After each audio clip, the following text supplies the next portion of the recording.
चोटी खाकी चोटी पहननी शुरू की। खाकी चोटी पहनकर वो सब हमारे को सर्टिफिकेट दे रहा कि तू हिंदुस्तानी है, तू हिंदू है, तू मुसलमान है। मैं एक बात कहता हूं, अगर किसी के पास हो इस महफिल के अंदर, अगर संघ के अंदर किसी ने कोई कुर्बानी दी हो, संघ वाले किसी आदमी ने आजादी के लिए कहीं खून पाया हो, उसका नाम मुझे बताना, अपने ऑफिस में फोटो लगवाऊंगा। एक आदमी ढूंढ के बता देना। संघ तो वो बड़ा नंग है जिसने हमारे को अलग कर दिया। अब बात आती है मेवात और मेवातियों की। मेवाती लोग मेव कौन है? सबसे पहले हिंदुस्तान की जो गिनती हुई जनसंख्या की 1971 और 72 में, उस टाइम आप लोगों की गिनती करी गई हिंदुओं में। 1901 में दोबारा से गिनती हुई।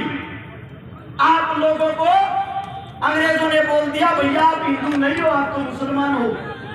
इनकी गिनती कर दी मुसलमानों में। फिर 1926 के दौरान, 25 और 26 के दौरान इन पर ठप्पा लगा दिया कि आप सब मोमडन हैं। भाई साहब मैं बता दूंगा तो कोई इतना कहूंगा, आप लोगों पर ठप्पा लगा के बना दिया कि आप मुसलमान हो। 1947 में जब हम आजाद हुए, आजाद के बाद मेवात में तो एक बड़े भाई वैसे वापिस आते मुद्दे पे, 1947 में हमें आजादी मिली। यहाँ से मिट्टी खोद के देख लेना, इस मिट्टी के अंदर हिंदू, मुसलमान, सिख, ईसाई सबका रक्त मिलेगा इस आजादी के लिए। लेकिन उसके बाद ऐसी क्या बात आई कि हिंदू और मुसलमान हमेशा के लिए एक दूसरे के दुश्मन हो गए।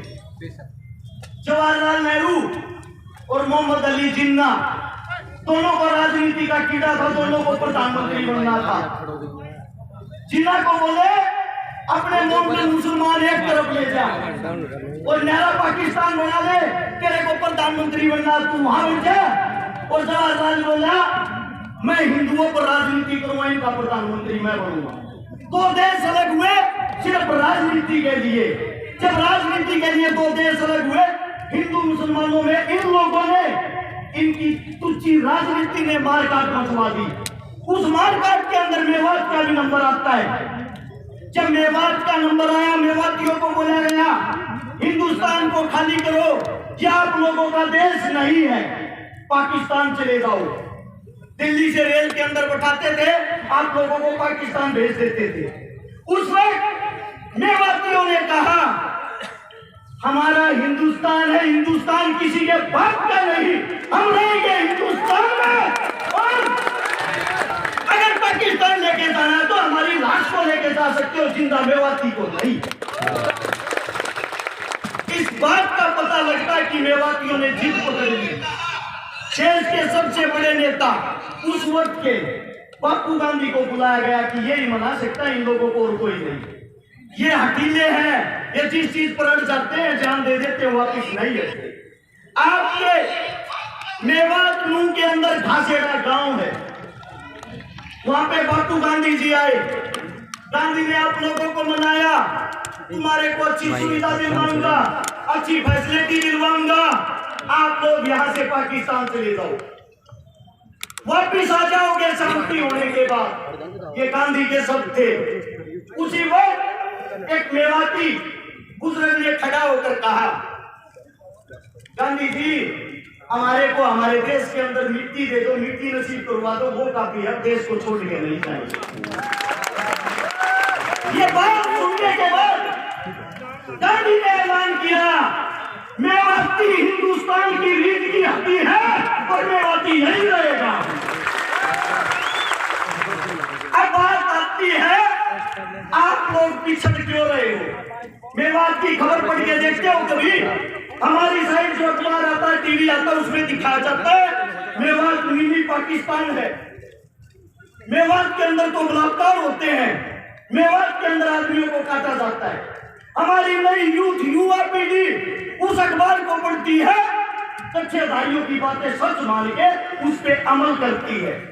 उनको यह दिखाई नहीं देता इस देश को जो हाल में चला रहा है, सरकार चलाने वाला जिसका नाम है नरेंद्र मोदी, भारत देश का प्रधानमंत्री जिसकी जो जाति की अगर बात आती है, जिस जाति में उसने जन्म लिया, मैं मोदी साहब से पूछना चाहता हूं, मोदी साहब आप खुल के सबके सामने क्यों नहीं बताते आपकी जाति क्या है? आपने किस जाति में जन्म लिया है? तेली जाति में। और तेली जाति 1947 से पहले मुसलमानों के अंदर आती थी, 47 के बाद उन्होंने हिंदू धर्म में कन्वर्ट किया। अरे आप देश के एक मुस्लिम परिवार में पैदा होकर या हिंदू मुसलमान परिवार कर हमारे को मरवाना चाहते हो। अब बात आती है कमी की। कमी कहाँ है सिस्टम में? कमी है आप लोगों के अंदर, कमी है हमारे अंदर। वो कमी क्या है? भगत सिंह, राजगुरु, सुखदेव लाहौर जेल के अंदर जब फांसी तोड़े जा रहे थे, उसके बाहर, जेल के बाहर लाखों आदमियों की भीड़ थी। सब उनको क्रांतिकारी मानते थे, सब उनको देशभक्त मानते थे। वे लाखों आदमी बाहर चिल्ला रहे थे, इंकलाब जिंदाबाद, भगत सिंह जिंदाबाद।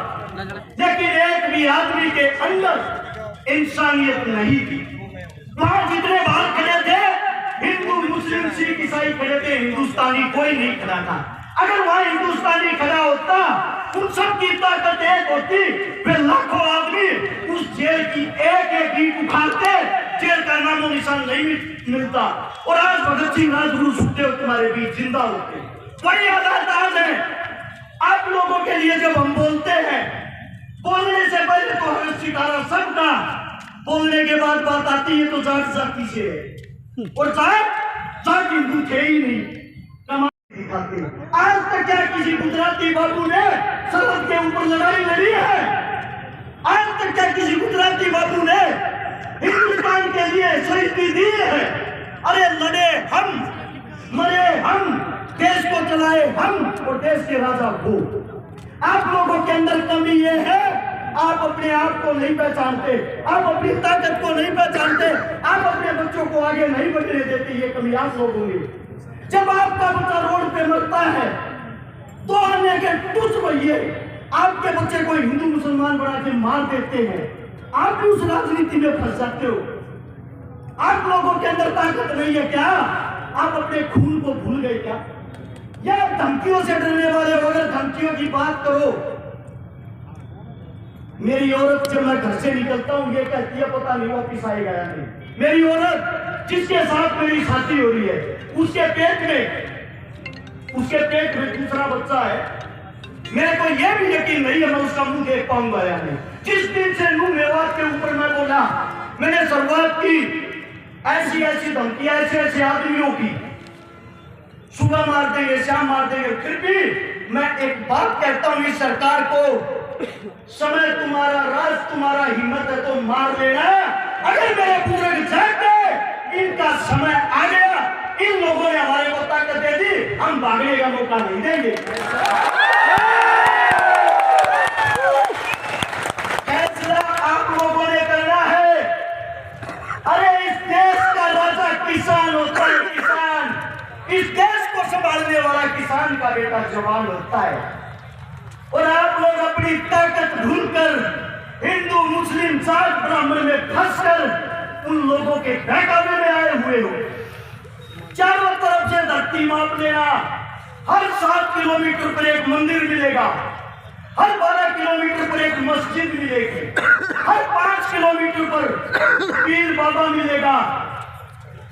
मैं आप सभी साथियों से एक बात पूछना चाहता हूं, सच बताना, दिल से बताना, क्या एक भी हिंदुस्तान का राजा शिक्षा, स्वास्थ्य, रोजगार, पढ़ाई लिखाई की बातें करता है? जरूरत ही नहीं, क्योंकि उनको मजा आ गया है। हिंदू मुस्लिम उनकी खुराक हो गई है।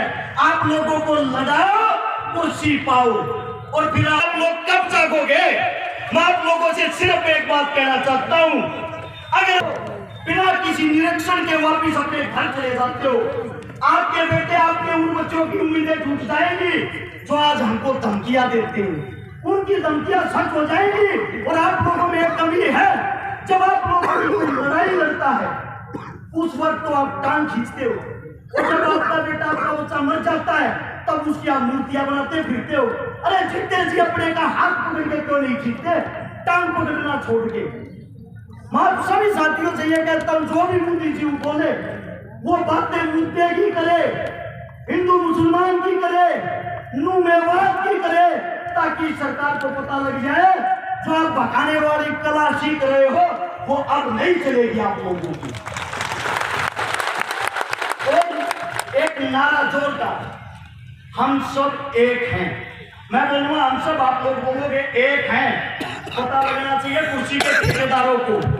चलो आप कुर्सी पर बैठ नहीं सकते, उस कुर्सी को हिलाने की हिम्मत तो रखो।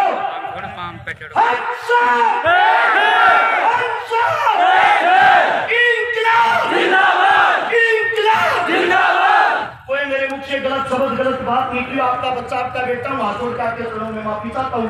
राम राम, नमस्कार, जय हिंद।